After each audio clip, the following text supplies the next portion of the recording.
ખેરોલ ગામે જાનૈયાઓની કારમાં આગ લાગી. તલોદ તાલુકાના ખેરોલ ગામે જાનૈયાઓની કારમાં એકાએક આગ લાગવાની ઘટના બનવા પામી હતી. ખેરોલ ગામે લગ્નમાં આવેલ જાનૈયાઓની કારમાં શોર્ટ સર્કિટના કારણે આગ લાગતા અફરાતફરી મચી જવા પામી હતી. કારમાં આગ લાગવાની ઘટનાની જાણ આસપાસના લોકોને થતાં મોટી સંખ્યામાં લોકો દોડી આવી આગ ઉપર સતત પાણીનો મારો ચલાવી આગ બુઝાવી હતી.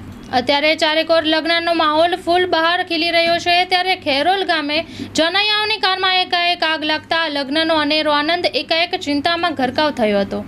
આ ઘટનામાં કોઈ અનિચ્છનીય બનાવ ન બનતા જાનૈયાઓ અને કન્યાના માતા પિતાએ રાહતનો શ્વાસ લીધો હતો.